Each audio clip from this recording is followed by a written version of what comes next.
Hi hello എല്ലാവർക്കും ഏറ്റവും പുതിയ വീഡിയോയിൽ നമ്മൾ വീട്ടിൽ പറയാൻ വേണ്ടി പോകും നമ്മുടെ എമ്പുരാനെ കുറിച്ചാണ്. എമ്പുരാനെ കുറിച്ച് പറയുമ്പോൾ എമ്പുരാൻ്റെ ഫസ്റ്റ് ഷോ റീസൺസ് ആണ്. അതായത് ഫസ്റ്റ് ഷോ കാണാനുള്ള എൻ്റേതായ മികച്ച കുറച്ച് കാരണങ്ങളൊക്കെ നമ്മൾ പറയാൻ വേണ്ടി പോകുന്നത്. എനിക്ക് തോന്നുന്നു നീണ്ട ഒരുപാട് വർഷങ്ങൾക്ക് ശേഷമായിരിക്കാം, അല്ലെങ്കിൽ കുറേ കാലം ശേഷമായിരിക്കും നമ്മുടെ ചാനലിൽ ഒരു ചിത്രത്തെക്കുറിച്ച് ഫസ്റ്റ് ഷോ കാണാനുള്ള എൻ്റേതായ റീസൺസ് ഞാൻ പറയാൻ വേണ്ടി പോകുന്നത്. കാരണം ഈ സമീപകാലത്ത് ഇറങ്ങിയ ചിത്രങ്ങളെല്ലാം അങ്ങനെ കാണണമെന്നോ അല്ലെങ്കിൽ അതിൻ്റേതായ റീസൺസ് തോന്നുന്നോ അങ്ങനെ ചിന്തിക്കാറില്ല. അത് പറയാനുള്ള കാരണങ്ങളും ഉണ്ടാവാറില്ല. ഒരു ഫിലിം എന്ന തോന്നൽ തന്നെയായിരുന്നു. അതിൻ്റെ ടീച്ചറാണെങ്കിലും പോസ്റ്റർ ട്രെയിലർ കണ്ടാലും ഓരോ ചിത്രം കണ്ടാൽ എനിക്കാണ് തോന്നാറ്.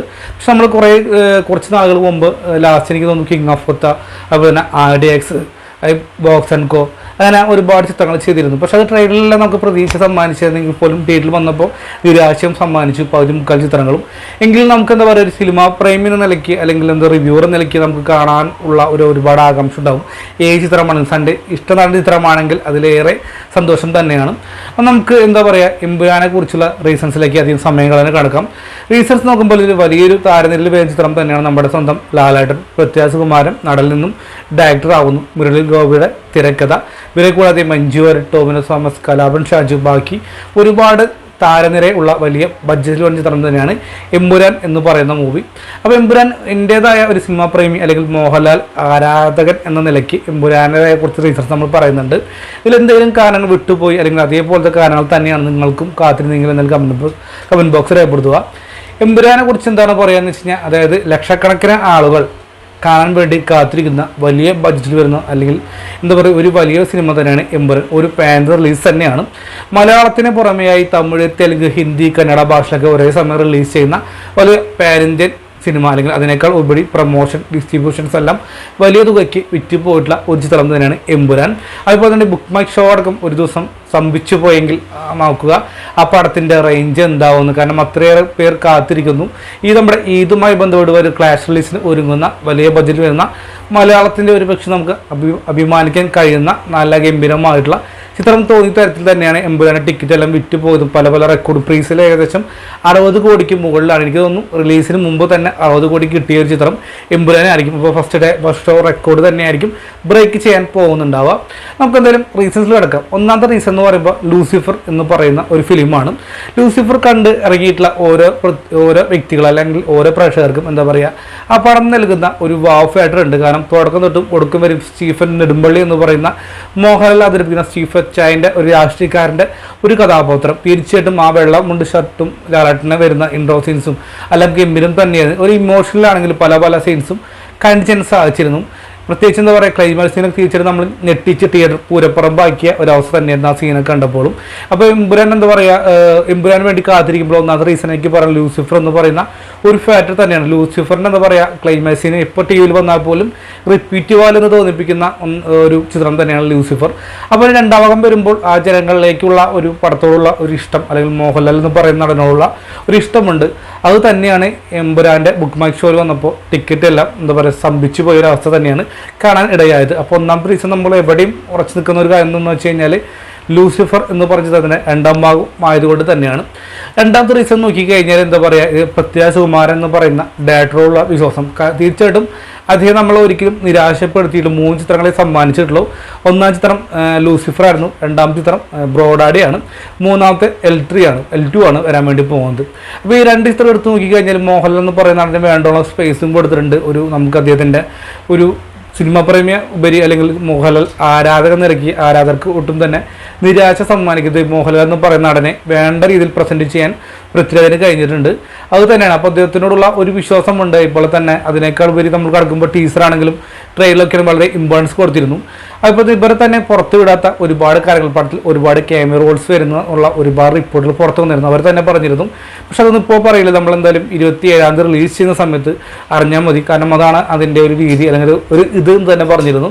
അപ്പോൾ തീർച്ചയായിട്ടും ആ ക്യാമിയ റോൾ ആരാണ് കാണാനുള്ള ഭയങ്കരമായിട്ടുള്ള ഒരു ആകാംക്ഷ എനിക്കുന്നുണ്ട്. കാരണം മമ്മൂട്ടി, അതുപോലെ ഫഹദ് ഫാസിൽ, അമീർ ഖാൻ, ഒരുപാട് താരങ്ങളുടെ പേരൊക്കെ പുറത്തു വരുന്നുണ്ട്. അതുമാത്രമല്ല എമ്പുരാനിൽ വരുമ്പോൾ മെയിൻ വില്ലനായിട്ട് ആരായിരിക്കും എന്ന് കാണാനുള്ള ഒരുപാട് ആകാംക്ഷ ഉണ്ട്. അത് തന്നെയാണ് മൂന്നാമത്തെ റീസണിലേക്ക് എനിക്ക് പറയാനുള്ളത്. ആ വില്ലൻ എങ്ങനെയാണ് പ്രസൻറ്റ് ചെയ്യാമെന്ന്. കാരണം ഇത്രയേറെ കാലക്കടിയിൽ ആ വില്ലൻ്റെ ഫേസ് ഇതുവരെയും കാണിച്ചിട്ടില്ല. പുറം തിരിഞ്ഞ് ഭാഗമൊക്കെയായിരുന്നു ഏറ്റത് കാണിച്ചിട്ടുണ്ടായിരുന്നു. അപ്പോൾ തീർച്ചയായിട്ടും എന്താ പറയുക, ഒരു ഗംഭീരമായി ഇങ്ങൊന്നുമില്ലാത്ത ഒരു ആകാംക്ഷ തന്നെയാണ്. അത് ആരായിരിക്കും ആ വ്യക്തി ഇത് കാണാനുള്ള ഒരുപാട് ആകാംക്ഷ ഉണ്ട്.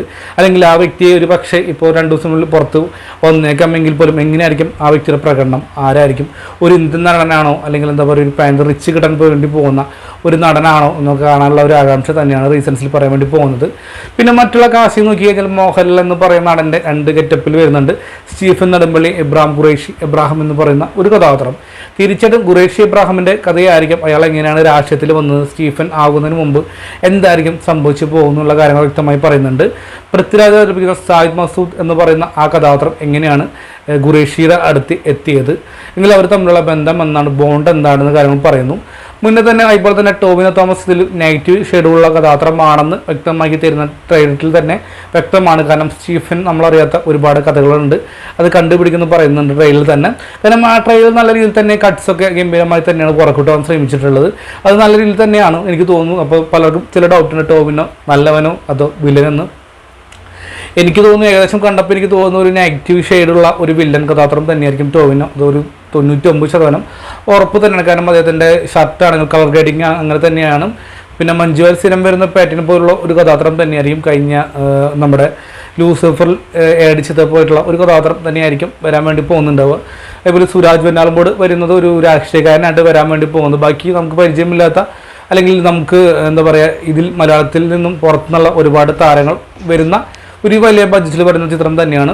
മറ്റേക്കാൾ ഉപരി ഇതിൽ 100 കോടി ബഡ്ജറ്റിൽ വരുന്ന ചിത്രം തന്നെയാണ് എമ്പുരാൻ എന്ന് പറയുന്ന ഫിലിം. പൃഥ്വിരാജ് കഴിഞ്ഞ ദിവസം പറഞ്ഞിരുന്നു 100 കോടിയാണ് ഇതിൻ്റെ ബഡ്ജറ്റ് എങ്കിൽ ഇതിൽ 80 കോടിയും എന്താ പറയുക ഇതിൽ ബാക്കിയുള്ളവർക്ക് റെമുണ്ടേഷൻ കൊടുത്തിട്ടുള്ളതല്ല. കാരണം 80 കോടിയും പണം തന്നെയാണ് പിടിച്ചിട്ടുള്ളത്. കാരണം മോഹൻലാൽ, പൃഥ്വിരാജ് പോലും ഒരു ഇതിൽ പോലും സാലറി മേടിച്ചിട്ടില്ല എന്നാണ് കേൾക്കപ്പെടുന്നത്. അപ്പോൾ തിരിച്ചിട്ട് അവർക്ക് ഈ എമ്പുരാനോടുള്ള ഒരു പാഷൻ അല്ലെങ്കിൽ എന്തായിരിക്കും കാണുന്ന പ്രഷറിലേക്കുള്ള പല ഭാഗങ്ങളും ഇപ്പോൾ CG എന്ന് പറയുന്ന ഒരു സാങ്കേതിക വിദ്യ ഇതിൽ ഉപയോഗിച്ചിട്ടില്ല. അത് അത്രയും ആശുകമായ ഘടകം മാത്രം, ബാക്കിയൊക്കെ ഡയറക്റ്റ് തന്നെയാണ് ഷൂട്ട് ചെയ്യുന്നത് കേൾക്കപ്പെടുന്നത്. അപ്പോൾ തീർച്ചയായും എക്സ്പീരിയൻസ് മസ്റ്റ് വാച്ച് തോന്നിപ്പിക്കുന്ന തരത്തിലായിരിക്കും ഒരു പക്ഷേ എമ്പുരാൻ്റെ നമ്മുടെ മുമ്പിലേക്ക് എത്തിക്കാൻ വേണ്ടി പോകുന്നത്. കാരണം IMAX-ൽ ആദ്യമായി റിലീസ് ചെയ്യുന്ന ഒരു മലയാള ഫിലിം എന്ന് പറയുമ്പോൾ അതെന്തോ തിയേറ്ററിൽ കാണാൻ ഉള്ളത് തന്നെ ഉണ്ടായിരിക്കും. കാരണം കാണുന്ന പ്രേക്ഷകരിലേക്ക് 1000 1200 രൂപ ടിക്കറ്റ് മുടക്കി കാണുമ്പോൾ തീർച്ചയായിട്ടും IMAX-ൽ അതിൻ്റേതായ ക്വാളിറ്റി അവർക്കുണ്ടാകും. കാരണം എല്ലാവരും സാധാരണക്കാരന് വ്യക്തമായിട്ടുള്ള ഇതിലുള്ള ഓരോ പ്രവർത്തിച്ച ഓരോ വ്യക്തിക്കും അറിയാം. ഇപ്പോൾ തന്നെ അവർ പറയുന്ന പല ഇൻ്റർവ്യൂസിലും തീർച്ചയായും അത്രയേറെ കോൺഫിഡൻസ് ഉണ്ട് പല പോസ്റ്ററാണെങ്കിൽ പോലും. പിന്നെ എടുത്ത് പറയേണ്ട ഓരോരോ പോസ്റ്റേഴ്സിനും ഭയങ്കര ക്വാളിറ്റി കൊണ്ടുവരുന്നുണ്ട്. ഇതിൽ പ്രവർത്തിക്കുന്ന പ്രൊഡക്ഷൻ ടീമാണെങ്കിൽ പോലും അത്രയേറെ നമ്പർ 1 പ്രൊഡക്ഷൻ ടീം തന്നെയാണ്. ബാക്കി എല്ലാവരും ഗംഭീരമായിട്ടുള്ള കോൺഫിഡൻസ്, ദീപക് ദേവിൻ്റെ മ്യൂസിക്, അങ്ങനെ പറയാൻ വേണ്ടി ഒരുപാട് കാര്യങ്ങൾ തന്നെയുണ്ട്. ഒരു പക്ഷേ എമ്പുരാൻ എന്ന് പറയുന്ന റിലീസ് ചിത്രം ചെയ്ത് കഴിഞ്ഞാൽ ഒരു പക്ഷേ ബോക്സ് ഓഫീസിൻ്റെ കാര്യത്തിൽ ഒരു RIP തന്നെയായിരിക്കും സംഭവിക്കാൻ വേണ്ടി പോകുന്നുണ്ടാവുക. ഏകദേശം എനിക്ക് തോന്നുന്നു ഒരു 400 കോടിക്ക് മുകളിലെങ്കിലും വേൾഡ് വൈഡ് കളക്ഷൻ നേടാൻ സാധ്യതയുള്ള അതിഗംഭീരമായിട്ടുള്ള പടം തന്നെ ആവട്ടെ എന്ന് ആശംസിക്കുന്നു.